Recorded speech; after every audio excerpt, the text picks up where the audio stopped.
السلام عليكم ورحمة الله.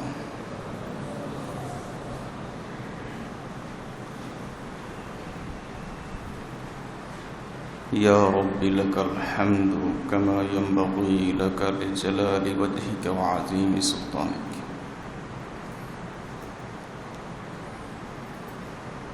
اللهم صل وسلم على محمد وعلى آله وأصحابه وبارك. أما بعد، فقد قال النبي صلى الله عليه وسلم: يا أيها الناس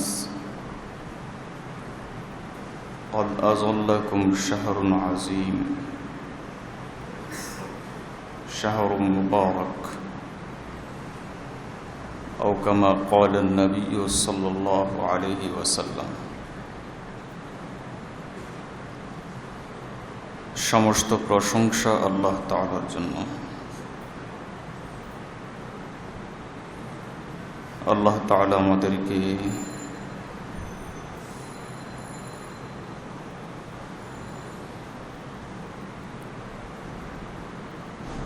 জুমার নামাজ আদায় করার লক্ষ্যে আল্লাহর ঘর মসজিদে আসার তৌফিক দান করেছেন, আলহামদুলিল্লাহ।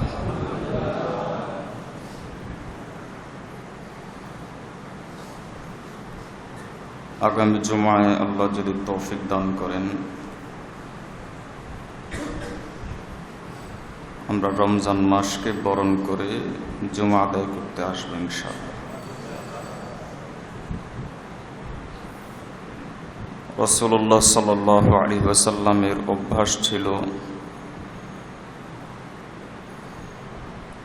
রমজানের আগে কোনো একদিন সাহাবায়ে কেরামকে জমায়েত করে রমজান সম্পর্কে কিছু কথা বলা। যেমন এই মর্মে একটা হাদিসও এসেছে যে রাসূলুল্লাহ সাল্লাল্লাহু আলাইহি ওয়াসাল্লাম রমজানের আগে সাহাবায়ে কেরামকে একসাথ করে বললেন, কাদ আযাল্লাকুম শাহরুন আযীম, তোমাদের কাছে এক মহা মাস আসছে।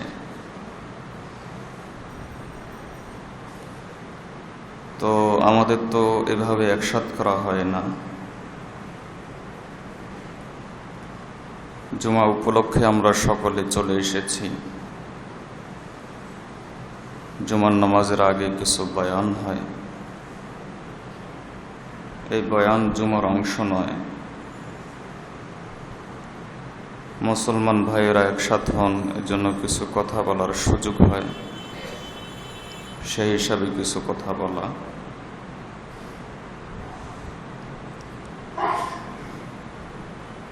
তো আজকে আমরা এই সুন্নত নিয়ত করে নেই যে রাসূল সাল্লাল্লাহু আলাইহি ওয়াসাল্লাম যেমন একসাথ হয়ে সাহাবায়ে কেরামকে একসাথ করে রমজানের আগে কিছু কথা বলতেন, আমরাও রমজানের আগে কিছু কথা শোনার জন্য রমজান সম্পর্কে একসাথ হয়েছি। পাশাপাশি জমার জন্য তো এসেছি, সেই নিয়ত তো আছেই। তাহলে ইনশাআল্লাহ সুন্নতের বরকত আদায় হয়ে যাবে।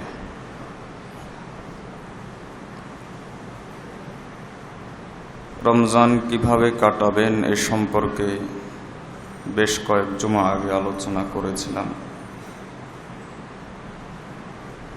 আজকেও আমার বিষয়বস্তু অনেকটা এরকমই হবে। আগের কথাগুলোকে সংক্ষিপ্ত আকারে স্মরণ করিয়ে দেওয়া, যেহেতু বিষয়টা গুরুত্বপূর্ণ। কোরআন মাজিদে যে সব বিষয় গুরুত্বপূর্ণ সে সব বিষয়ের কথা আল্লাহ বারবার আলোচনা করেছেন। পাশাপাশি আরো কিছু পরামর্শ আপনাদেরকে দেব। দোয়া করবেন আল্লাহ যেন আমাদের উপর অসন্তুষ্ট হয়ে আছেন যেই রব, সে অসন্তুষ্ট রবকে যেন এই রমজান মাসে আমরা মানিয়ে নিতে পারি, সন্তুষ্ট করে নিতে পারি।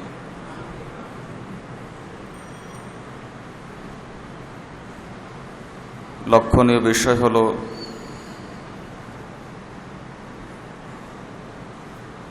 রাসূলুল্লাহ সাল্লাল্লাহু আলাইহি ওয়াসাল্লাম এবং সাহাবায়ে কেরাম এবং এই উম্মতের যারা মহান মনীষী ছিলেন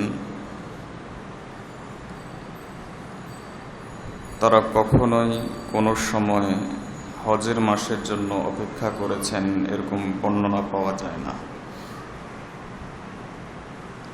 বিশেষ করে নবীজির কথাই বলি, সাহাবায়ে কেরামের কথাই বলি। অথচ হজের মাসের মধ্যে দুইটি ইবাদত আছে যে ইবাদত অন্য মাসে চলে না। একটা হলো হজ, আর একটা হলো কুরবানি। কিন্তু রাসূলুল্লাহ সাল্লাল্লাহু আলাইহি ওয়াসাল্লাম হজের জন্য অপেক্ষা করেছেন হজের মাসের জন্য, কিংবা কুরবানির মাসের জন্য অপেক্ষা করেছেন এরকম পাওয়া যায় না। আরেকটা বিষয় লক্ষণীয় যে রাসূলুল্লাহ সাল্লাল্লাহু আলাইহি ওয়াসাল্লাম কোনো মাসের আগে সাহাবায়ে কেরামকে জামায়াত করে সামনের মাস সম্পর্কে তিনি কিছু কথা সাহাবায়ে কেরামকে শুনিয়েছেন গুরুত্ব দিয়ে, এটাও হাদিসে পাওয়া যায় না। আরেকটা লক্ষণীয় বিষয় হলো শাহরুন আজিম, মহান মাস।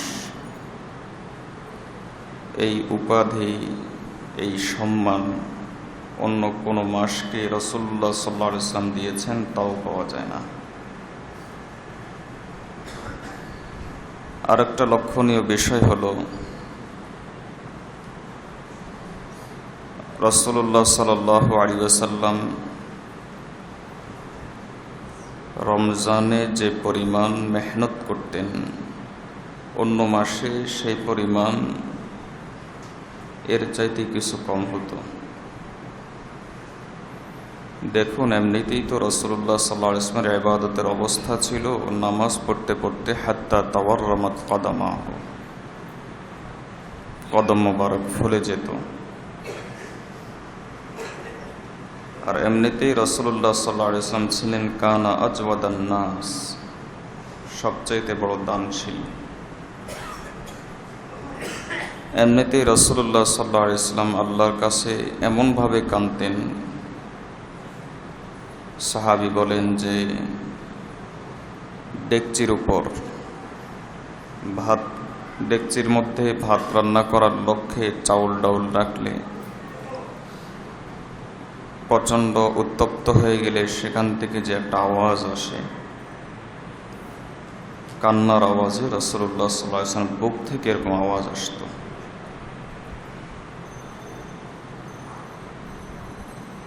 এই ছিল তার ইবাদতের অবস্থা, এই ছিল তার আল্লাহর কাছে কান্নাকাটির অবস্থা। তো যিনি এত বেশি ইবাদত করতেন, এত বেশি কান্নাকাটি করতেন,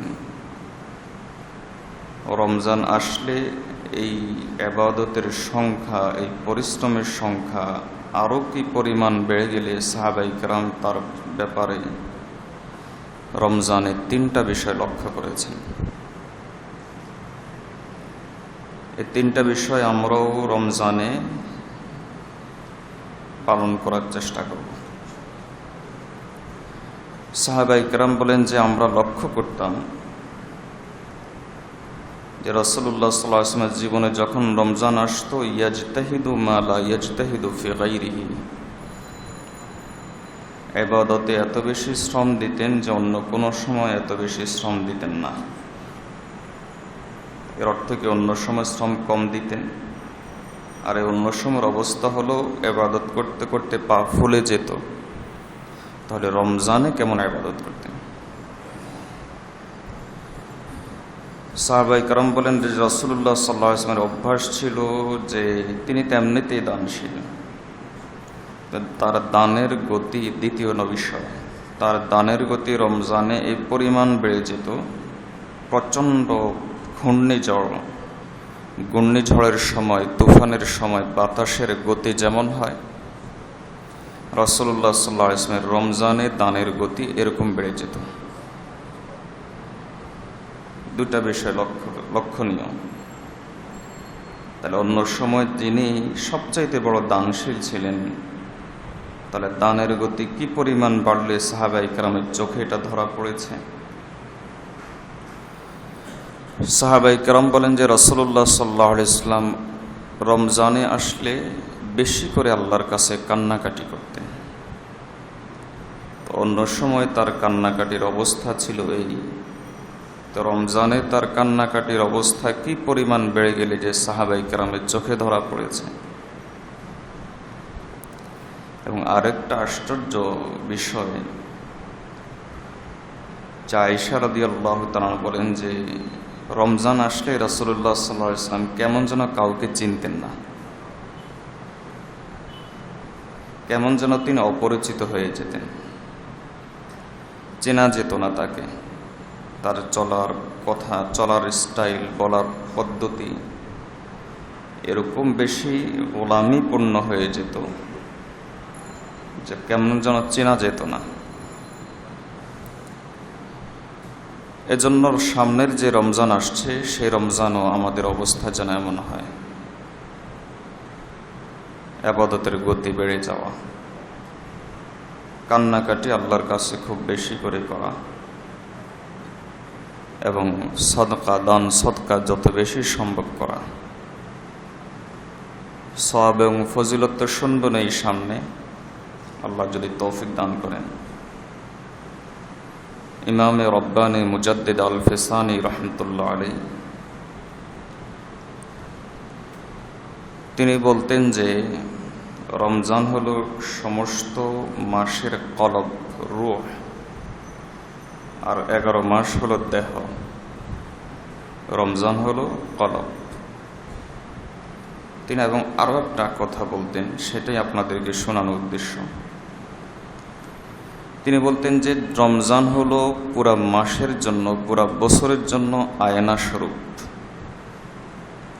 যে ব্যক্তি রমজানে তাকবীরে উলার গুরুত্ব দিবে, তার পুরা বছর নামাজের গুরুত্ব থাকবে। আর যে রমজানে গুরুত্ব দিবে না, সে পুরা বছর নামাজে ফাঁকি দিবে। যে ব্যক্তি রমজানে গুনাহ থেকে বাঁচার জন্য ফিকির করবে, পুরা বছর আল্লাহ তাআলা তাকে গুনাহ থেকে বাঁচার তৌফিক দিয়ে দিবেন। যে ব্যক্তি রমজানে যা করবে পুরা বছর তার প্রতিফলন করতে থাকবে।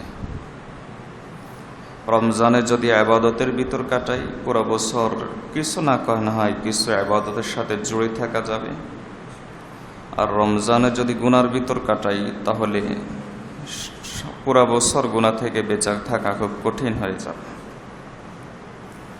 এজন্য পুরা বছরের জন্য রমজান হলো আয়নার মতো। আর এমনিতেই আল্লাহ তাআলা পরিবেশও কায়েম করেন। দুইজনের সাথে দুইজন, একজনের সাথে যখন একজনের ঝগড়া হয়, ঝগড়া হলে করে কি, যদি হাতাহাতি মারামারি পর্যায়ে চলে যায়, আর কারো যদি উদ্দেশ্য থাকে আমি একজনকে সহযোগিতা করব, তো করে কি, যে যাকে সহযোগিতা করা উদ্দেশ্য তাকে কিছু করে না, তাকে মুখে বলে এই কিছু ঝগড়া করি, এগুলো ভালো না। হাতাহাতি হয়ে গেলে সে ধরে ফেলে তাকে যাকে মার খাওয়ানো উদ্দেশ্য, তাকে ধরে আর ওই লোককে ধমকায়। তো আল্লাহ তাআলা আমাদের একটা লাইসেন্স প্রাপ্ত শত্রু আছে, যে আল্লাহর কাছ থেকে লাইসেন্স নিয়েছে আমি শত্রুতা করব। এই শত্রুর নাম হলো ইবলিস, শয়তান। এখন আমাদের সাথে তার শত্রুতা, মারামারি। আল্লাহ বলেছেন ফাত্তাখিযুহু আদুওয়া, একে শত্রু মনে করো। এই মারামারিতে আল্লাহ তাআলা ধরলেন কাকে রমজানে? শয়তানকে। কেমন যেন হাদিসের মধ্যে এসেছে যে রাসূলুল্লাহ সাল্লাল্লাহু আলাইহি ওয়াসাল্লাম বলেন, আল্লাহ তাআলা ফেরেশতাদেরকে বলেন ফাসকুদ মারাদাতাশ শাইতান ওয়া গুল্লাহুম বিল আগলাল। এই ফেরেশতারা ইবলিসকে ধরো, বেঁধে ফেলো, কষাই, একবারে কষে তাকে বেঁধে নাও। এবার আমাদেরকে অপরদিকে আহ্বান করছেন কি, আসো। একদিকে শত্রু বেঁধে দিলেন যে আমার পথে আসার জন্য যে তোমাদেরকে বাধা দিচ্ছে তাকে বেঁধে ফেললাম, আর বাধা নাই, এবার আসো। আর আসলেই আমি আল্লাহ তোমাকে মাফ করে দেব। তো এই জন্য রমজানে গুনাহ থেকে বাঁচার সুযোগও অনেক বেশি হয়, ইবাদত করার পরিবেশ ও মন মানসিকতা অনেক বেশি থাকে। এই কারণে এভাবেই আমরা রমজানকে কাটানোর চেষ্টা করব। এবং আগে যেমন বলেছি এখনো বলি, ওই কথাটা বলার আগে আরেকটা কথা, একটা দৃষ্টান্ত বুঝে নে। কোনো মায়ের সন্তানকে কোনো ব্যক্তি যদি গালি দেয়, বলে যে লানত তোর উপর, মা কি সহ্য করে? মা কখনো সহ্য করে না। আর মা তো এমন, সন্তান যদি বড় সন্ত্রাসী হয়ে যায় সন্তানের দোষ দেয় না, বন্ধু বান্ধবের কারণে নষ্ট হয়েছে, নিজের ছেলের দোষ নেই। এটা হলো প্রত্যেক মায়ের মনের অবস্থা, মায়ের সন্তানের প্রতি মায়ের আদর। বড় সন্ত্রাসী হয়ে গেল বলে বন্ধু বান্ধবের কারণে নষ্ট হয়েছে। তো সেই মা তার সন্তানকে যদি কেউ গালি দেয়, মারতে চায়, বকাঝকা করে, সহ্য করে না। কিন্তু কেউ যদি ওই সন্তানকে গালি দেয়, মা যদি ওই গালির সাথে তাল মিলিয়ে বলে ঠিকই আছে, তুমি এটারই উপযুক্ত, তাহলে অর্থ হলো ওই সন্তানের উপর মা প্রচন্ড রকম রেগে আছেন। জিব্রাইল আলাইহিস সালাম মসজিদে নববীতে আসলেন। আচ্ছা, জিব্রাইল কি নিজের পক্ষ থেকে আসতে পারেন না আল্লাহ পাঠান? তাহলে বোঝা যাচ্ছে আল্লাহ পাঠিয়েছেন, আল্লাহর উদ্দেশ্য এটা, আল্লাহ চাচ্ছেন। কারণ কোরআন মজিদের মধ্যে আল্লাহ তাআলা বলেছেন যে ওয়ালা ইয়াসুনা মা আমারহুম, ফেরেশতারা আল্লাহ তাআলা যা নির্দেশ দেন এর বাইরে কিছু করতে পারে না। তাহলে বোঝা যাচ্ছে আল্লাহ পাঠিয়েছেন। আচ্ছা, আল্লাহ তো অন্যখানেও পাঠাতে পারতেন, পাঠালেন মসজিদে নববীতে। এরপরে বদদুআ দিচ্ছেন জিব্রাইল কার সামনে? রাসূলুল্লাহ সাল্লাল্লাহু আলাইহি ওয়াসাল্লামের সামনে। হাদিসের মধ্যে এসেছে রাসূলুল্লাহ সাল্লাল্লাহু আলাইহি ওয়াসাল্লাম বলেন, আনা আউলা বিল মুমিনিনা মিন আনফুসিহিম। কোরআন মজিদেও আল্লাহ তাআলা বলেন বিল মুমিনিনা রাউফুর রহিম, যে আমাদের নবী হলেন, আমরা আমাদের প্রাণকে যতটা ভালোবাসি,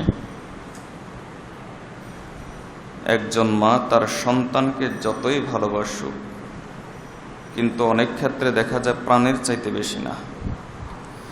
তো আমরা আমাদের প্রাণকে যতটা ভালোবাসি, আল্লাহ রাসূল সাল্লাল্লাহু আলাইহি ওয়াসাল্লাম আমাদেরকে এর চাইতে বেশি ভালোবাসেন।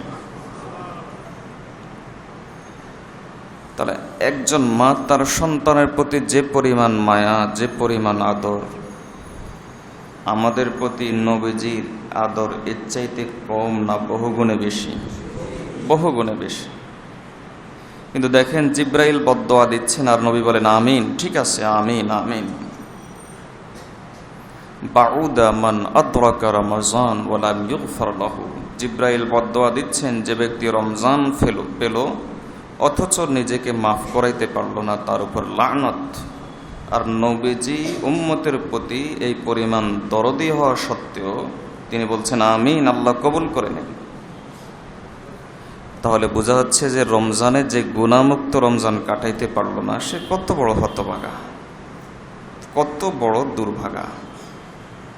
একদিকে আল্লাহর চাহিদাও ছিল এটা, আরেকদিকে জিব্রাইলের মতো ফেরেশতা এসে বদদুআ করলেন, আরেকদিকে নবীজির মতো দরদি নবী দোয়া করলেন, বদদুয়ার সব পক্ষে সায় দিলেন। তাহলে বোঝা গেল যে রমজানে গুনাহ মাফ করাইতে পারলো না, সে কত বড় হতভাগা। এজন্য রমজানের প্রতিটা পদক্ষেপ, আমি নির্দিষ্ট করে বলবো না, প্রতিটা পদক্ষেপ এমন হওয়া উচিত যে একজন গোলাম যদি ভেগে যায়, এরপর যদি তাকে ধরে নিয়ে আসা হয়, তখন মালিকের সামনে সে কিভাবে মাপ চায়, হাত জোড় করে, পা ধরে, মাফ করে দেন, আর ভাগবো না, ভুল হয়ে গেছে। আমরা তো আল্লাহর দরবার থেকে ভেগে যাচ্ছি। আল্লাহ বলেন যে কোথায় যাচ্ছ? আসতে তো হবে আমার কাছে। ইন্না লিল্লাহি ওয়া ইন্না ইলাইহি রাজিউন। আমার কাছ থেকে গিয়েছো, আমার কাছেই তোমাকে ফিরে আসতে হবে। যাচ্ছ কোথায়? এজন্য যাওয়ার তো কোনো উপায় নাই। এরপর আমরা ভাগছি, এরপর আমরা ভেগে যাচ্ছি। আল্লাহ আমাদেরকে রমজানে ধরে আনতে চান। কাজেই রমজানে আমাদের কান্নাকাটি, আমাদের আমল, আমাদের কথা, আমাদের কাজ এমন হওয়া উচিত যে প্রত্যেক কথায়, প্রত্যেক চলনে, উঠা বসায়, প্রতিটা পদক্ষেপে যেন বোঝা যায় ইন্নী সায়েম, আমি রোজাদার। এজন্য হাদিসের মধ্যে রাসূলুল্লাহ সাল্লাল্লাহু আলাইহি ওয়াসাল্লাম বলেন যে যখন তোমাকে কেউ কোনো কথা বলবে, কোনো গালি দিবে, কোনো মিথ্যা কথা বলবে, ঝগড়া করতে চাইবে তোমার সাথে, ফালইয়াকুল, তাহলে তুমি বলে দাও ইন্নী সায়েম, আমি রোজাদার। এটা শুধু এক ক্ষেত্রে নয়, আমার চোখের ক্ষেত্র, আমার চোখকে বুঝাইতে হবে, চোখ নিয়ন্ত্রণে থাকো, আমি রোজাদার। জবানকে বলতে হবে, জবান নিজেকে সামলাও, আমি রোজাদার। হাতকে বলতে হবে, হাত তুমি নিজেকে সামলাও, আমি রোজাদার। হারামকে বলতে হবে, হারাম আমি রোজাদার, তোমার দিকে এখন চোখ দিতে পারবো না। আল্লাহ তাআলা আমাদেরকে বিষয়গুলো বোঝার তৌফিক দান করুন। সংরক্ষিত এলাকাতে গেলে মানুষ সতর্ক থাকে, ভিআইপি এলাকাতে গেলে।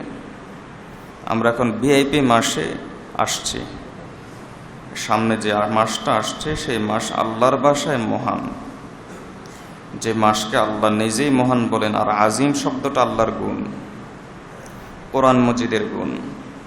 আর এই আজিম শব্দটা আল্লাহ লাগাই দিলেন রমজানের সাথে। তাহলে সেটা কত বড় মহান মাস।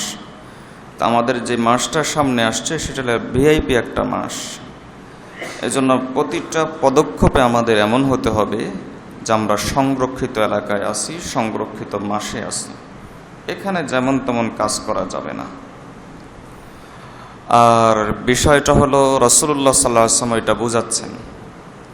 রাসূলুল্লাহ সাল্লাল্লাহু আলাইহি ওয়াসাল্লাম বলেন, মান লাম ইয়াদা কাওলা যুর, মিথ্যা ছাড়তে পারল না। আর এক হাদিসের মধ্যে বলেন, ওয়ালাইসা সিয়ামু বিল আতাশি ওয়াল জু' ওয়া ইন্নামা সিয়ামু মিনার রাফাস।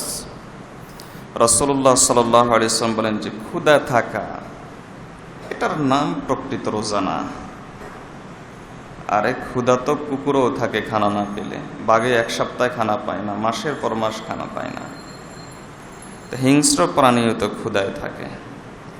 তা আমার মধ্যে থেকে যদি পশুত্ব না যায়, তাহলে রমজানের কারণে পশুত্ব যদি দূর না হয়, আমার আচরণ যদি সাপের মতো ঠান্ডা হয়, শিয়ালের মতো ধূর্ত হয়, বাঘের মতো হিংস্র হয়, আর ইবলিসের মতো আমার আচরণ যদি অশ্লীল কাজের জন্য মানুষকে উদ্বুদ্ধ করা হয়, নিজেও অশ্লীল কাজে জড়াই, তা আমি ইবলিস, বাঘ, শিয়াল আর সাপের মধ্যে পার্থক্য রইল কই? এজন্য রমজানে পশুত্বটাকে বের করে দিতে হবে। প্রতিটা কাজে কর্মে এটা বুঝাইতে হবে ইন্নী সায়েম, আমি রোজাদার। রাসূলুল্লাহ সাল্লাল্লাহু আলাইহি ওয়াসাল্লাম যদি এটা না করতে পারো, তাহলে মনে রেখো আল্লাহর জন্য ক্ষুধা থাকার এরকম ক্ষুধার আল্লাহর দরকার নাই। মান লাম ইয়াদা কাওলা যুরি ওয়াল আমালা বিহি ফালাইসা লিল্লাহি হাজাতুন আন ইয়াদা তাআমাহু ওয়া শারাবাহু। যে ব্যক্তি ভেজাল ছাড়তে পারল না, মাফে কম দিচ্ছে, রমজান মনে করে মানুষ ব্যবসার মৌসুম। আল্লাহ তাআলা আমাদেরকে আমল করার তৌফিক দান করুন। যে ব্যক্তি এগুলো ছাড়তে পারল না, রাসূলুল্লাহ সাল্লাল্লাহু আলাইহি ওয়াসাল্লাম বলেন তার রোজার আমার দরকার নাই। আর আরেকটা বিষয় হলো ইফতার। ইফতারের আয়োজন তো আমাদের একেবারেই শুরু হয়ে যায় আসরের পর থেকে নয়, শুধু মহিলাদের তো জোহরের পর থেকে শুরু হয়ে যায়। আরে আল্লাহর বান্দা, ইফতারির রকমারি আয়োজনের জন্য রমজান, ইফতারির রকমারি আয়োজনের জন্য রমজান নয়। হয়টা কি? আচ্ছা, একজন বুজুর্গ, কথার কথা, আমাদের কাছে কোন এক বড় বুজুর্গ আসলেন, এসে যদি বলেন যে এই যে এই মুহূর্তে দোয়া কবুল হবে, তখন আমরা করি কি? আপনাদের ইমাম সাহেবও যদি বলেন যে আসেন অমুক সময় দোয়া করলে কবুল হয়ে যাবে, পানি পড়া নিতে আসবেন, রমজানে ইতিকাফে ছিল সবাই, ওই পানি পড়া নিলে সবাই ভালো হয়ে যাবে, গত বছর দেখছে লাইন ধরে গেছে। আরে রাসূলুল্লাহ সাল্লাল্লাহু আলাইহি ওয়াসাল্লাম বলেন যে ইফতারের আগে দোয়া কবুল হন যিনি সকল ওলিল ওলি, সকল নবীদের সরদার, সাইয়্যিদুল মুরসালিন। তিনি বলেন ইফতারের আগে দোয়া কবুল হয়। আর আমার ব্যস্ততা কি? ইফতারের আগে অমুক শরবত কই, সমোসা কই, কাবাব কই, ইফতারি এসেছে কিনা, হালিম এসেছে কিনা। এই যে একটা ব্যস্ততার মধ্যে আমাদেরকে শয়তান ফেলে দিচ্ছে ইফতারের রকমারি আয়োজন, এটা হলো শয়তান তো বন্দী, কিন্তু শয়তানের বড় শয়তান তো নফস তো আছে। এই নফসটাতে যে আমাদেরকে এভাবে বেঁধে দিচ্ছে এই সমস্ত কাজের পিছনে, হয়টা কি? ইফতারের আগে দোয়া হয় না, ইফতারের আগে দোয়া কবুল হয় না। আচ্ছা, দোয়া কবুল হয় অথচ আমরা দোয়া করি না। রাসূল বলেছেন সাল্লাল্লাহু আলাইহি ওয়াসাল্লাম ইফতারের আগে দোয়া কবুল হয়, এত সুনির্দিষ্টভাবে তিনি বললেন যে এই সময় দোয়া করলে দোয়া কবুল হয়। আর আমরা থাকি কিসের ধান্দায়? রকমারি আয়োজনের ধান্দায়। আর কিছু লোক তো আছে ইফতার পার্টিতে করে পার্টির আয়োজন করবে অথবা পার্টি করবে। ইফতার এখন রাজনৈতিক পরিভাষা হয়ে গেছে। এগুলো সব হলো আমাদের নফসের ধান্দা, আমাদের রোজাকে নষ্ট করার জন্য। এজন্য রমজানে কোনো মসজিদ মাদ্রাসা ভিন্ন কথা, কেউ আমাকে ইফতারে, আমি ব্যক্তিগতভাবে বলে দিচ্ছি, বাসায় বাড়িতে ইফতারের দাওয়াত দিবেন না, কোনো প্রতিষ্ঠানে কোনো জায়গায় ইফতারের দাওয়াত দিবেন না। দুঃখিত, লজ্জা পাবেন না, আমি যেতে পারবো না। আল্লাহ তাআলা আমাদেরকে কবুল করুন। রমজান আপনার ইফতারের দান্দার পিছনে পড়ার জন্য নয়। হযরতে আব্দুল কাদের রায়পুরী রহমতুল্লাহ আলাইহি রমজানের আগে বলে দিতেন, বন্ধুরা আপনাদের কাছে মাপ চাই, রমজানে আপনারা আমাকে হয়তো চিনবেন না, আপনাদের সাথে আগের মতো সে আচরণ করতে পারবো না, দেখা হলে, সাক্ষাৎ হলে কথাবার্তা বলা অথবা আপনাদেরকে সময় দেওয়া, সেই সময় আমার আর হবে না, রমজানের জন্য আমাকে চিনবেন না। রমজানের পরে দেখা যাবে, আল্লাহ যদি বাঁচান তাহলে ইনশাআল্লাহ আগের মতো আবার হয়ে যাব। আমাদের এরকম হওয়া উচিত। যারা পুরো মাস রমজানের, একটু 5 মিনিট সময় বেশি যাক, সামনে গুরুত্বপূর্ণ মাস আসছে, এটাকেই আমরা কিভাবে কাটাবো সেটা জানি। সামনে আরে কি যে বলে, আব্দুল কাদের রায়পুরী রহমতুল্লাহ আলাইহির এই অবস্থা ছিল। যারা পুরা মাস ইতিকাফ করতে পারবেন ইতিকাফে চলে আসেন। ইতিকাফ যারা পুরা মাসে করতে পারবেন না, ফ্যামিলিকে বলে দেন। আরে শাইখুল হাদিস জাকারিয়া রহমতুল্লাহ আলাইহি কয় বছর আগের বুজুর্গ, এক বন্ধু তার কাছে গিয়েছে রমজানে দেখা করার জন্য।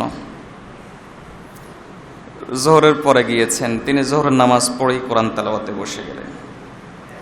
অপেক্ষায় আছেন কোরআন তেলাওয়াত শেষ করবেন, কিন্তু না, একটু আসরের নামাজের একটু আগে উঠলেন, উঠে মসজিদে গেলেন, মসজিদে গিয়ে জামাত ধরলেন, জামাত ধরে জামাত শেষ করেই মসজিদে তেলাওয়াতের জন্য বসে গেলেন।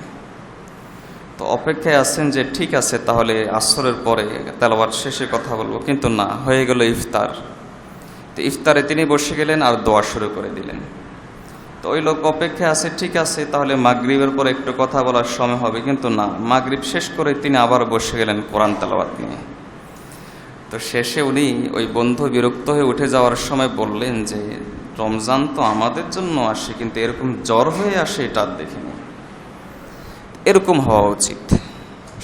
ইমামে আজম আবু হানিফা রহমতুল্লাহ আলাইহি 63 খতম কোরআন মজিদ দিতেন রমজানে, 63 বার। যারা ইমাম আজম আবু হানিফা রহমতুল্লাহ আলাইহির ব্যাপারে অ্যালার্জি আছে তারা হয়তো বিশ্বাস করবেন না। কিছু লোক আছে ধান্দায় থাকে ইমামদের ব্যাপারে, অ্যালার্জি থাকে, ইবাদতের ব্যাপারে অ্যালার্জি। সামনে রমজান আসবে, 20 টাকার তারাবি পড়বেন, এটা সহ্য হবে না, 8 টাকাতের জন্য লিফলেট বিতরণ করবে।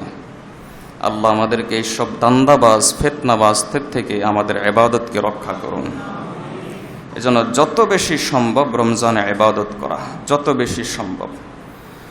তো আল্লাহ তাআলা আমাদেরকে রমজানে বেশি বেশি করে ইবাদত করার তৌফিক দান করুন, রমজানে গুনাহমুক্ত থাকার তৌফিক দান করুন। আগের সেই পরামর্শ আবার মনে করে দিচ্ছি, 20 লাইন কেটে দেবেন।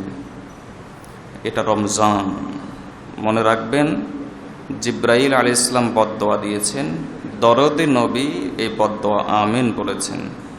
এটা মিস হবে না। যদি রমজান আমি গুনাহমুক্ত না থাকতে পারি, আর যদি রমজান আমি গুনাহমুক্ত থাকতে পারি, তাহলে এটাও বাস্তব রমজানের আল্লাহ বাহানা খোঁজার শেষ নাই। একটু বাহানা দিয়ে দিবেন, আল্লাহ মাফ করে দিবেন। আল্লাহ শুধু বাহানা। আরে রাসূলুল্লাহ সাল্লাল্লাহু আলাইহি ওয়াসাল্লাম বলেন যে ইফতার আগে দোয়া কবুল হয়। আবার কি বলেন যে রমজানের প্রতিদিন একটা মুহূর্ত আছে যে মুহূর্তটা আল্লাহ দোয়া কবুল করেন, তাহলে এটা ইফতারের বাইরে। আবার কি বলেন? আবার বলেন যে রমজানে একটা না হয় একটা দোয়া কবুল হয়ই হয়। প্রত্যেক ওয়া ইন্না লিকুল্লি মুসলিমিন দাওয়াতুম মুস্তাজাবা, রমজানে প্রত্যেক মুমিনের জন্য একটা না হয় একটা দোয়া কবুল হয়ই হয়। তাহলে বোঝা যাচ্ছে কি কোন মুহূর্তটা দোয়া কবুল হবে বলা যায় না। এজন্য রমজানে তো বহু ইবাদত আছে, সব ইবাদত করেন, কিন্তু আমি বলবো আমাদের প্রয়োজন, আমরা এত বেশি গুনাহগার, এত গান্দা হয়ে গেছি, এত নষ্ট হয়ে গেছে, আমাদের দিল আমাদের এত কালো হয়ে গেছে। আবু বকর শিবলি রহমতুল্লাহ আলাইহি, জুনায়েদ বাগদাদি রহমতুল্লাহ খলিফা, তিনি ঈদের দিন কালো কাপড় পরে বসে আছেন। সবাই বললেন কালো কাপড় কেন? তো কারণ রমজান এসেছিল সাদা করার জন্য, আমরা তো সাদা করতে পারি নাই, এই জন্য কালো কাপড় পরে বসে আছি। তো আমাদের অবস্থা কিন্তু এরকমই, আমরা রমজানে গুনার মাত্রা আরও বাড়িয়ে দিই। আর ইবলিস তো আছেই, শয়তান তো বন্দি থাকলো, তার কার্যক্রম যেগুলো আগে চালু করে গেছে সেগুলো তো চলেই, নফস তো আছেই। তো হয়টা কি হয়, এবার ইসলামিক অনুষ্ঠানের নামও টিভির পেছনে আমাদেরকে লাগিয়ে দিবে, অশ্লীলতার পেছনে আগে লাগিয়ে দিবে। পিস টিভি দেখতে হবে। এবার ইফতারের সময় কি করবে? টিভিতে মোনাজাত চলে, আমিও মোনাজাতে হাত তুললাম। আল্লাহর বান্দা, কিচ্ছু হবে না। এভাবে দুনিয়াতে আল্লাহর কাছে জবাব তো দিতে পারবেন, কিন্তু চিন্তা করেন কাল কিয়ামতের ময়দানে যেই দিন বড় বড় আল্লাহর ওলিরা তাদের আমলনামার বিশাল স্তূপ পেশ করবেন, এক একজন যখন পেশ করবেন যে রমজানে 50 খতম কোরআন দিয়েছেন, 20 খতম কোরআন দিয়েছেন, এত হাজার রাকাত নফল নামাজ পড়েছেন, এত হাজার বার ইস্তিগফার পড়েছেন, এত হাজার বার তিনি কুল হুয়াল্লাহ খতম দিয়েছেন, এত হাজার বার কালিমা পড়েছেন, এই আমলগুলো যখন পেশ করবে তখন আমার সামনে কিন্তু পিস টিভিটাও পেশ করা হবে। সেই দিন কি অবস্থা হবে, যেই দিন আমার ওই সমস্ত আমলের সামনে এই আমলটা যখন পেশ করা হয়। দুনিয়াতে দান্দাবাজি করা সহজ, কিন্তু আখিরাতে আল্লাহর কাছে জবাব দেওয়া অনেক কঠিন।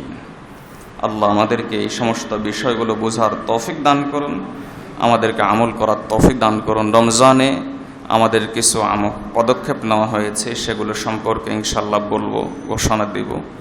এগুলো তো ইজতিমাই আমলগুলো তো শরীক থাকার চেষ্টা করবেন।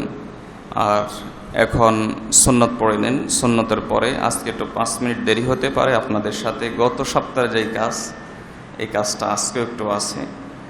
আল্লাহ আমাদের প্রত্যেককে রমজানকে রমজান হিসাবে কাটানোর তৌফিক দান করেন। রমজান যেন মুনাফিকের রমজান না হয়, রমজান যেন মুমিনের রমজান হয়। আল্লাহ আমাদেরকে সেভাবে চলার তৌফিক দান করেন। আজকে যারা সেভ হওয়া দরকার সেভ হয়ে নিন, আর বলবেন যে আর রমজানে আমি সেভ হব না। আজকে যারা খুব সিগারেট খান বা অন্যান্য আমল গুনাহ করেন, গীবতের অভ্যাস, যেগুলো আজকে যা করার করে নেন। মুভির প্রেম যারা ছাড়তে পারেন নাই, আজকে একবারে দেখে নেন ভালো করে। আজ কয়েকদিন পর্যন্ত, 1 সপ্তাহ ভালো করে দেখে নেন, এরপরে যেন না হয়। এর অর্থ দেখার অনুমতি দিচ্ছি না, এর অর্থ হলো রমজানকে মুনাফিকের রমজান হিসেবে না কাটায়। আল্লাহ আমাদেরকে বুঝার তৌফিক দান করুন। ওয়া মা আলাইনা ইল্লাল বালাগ।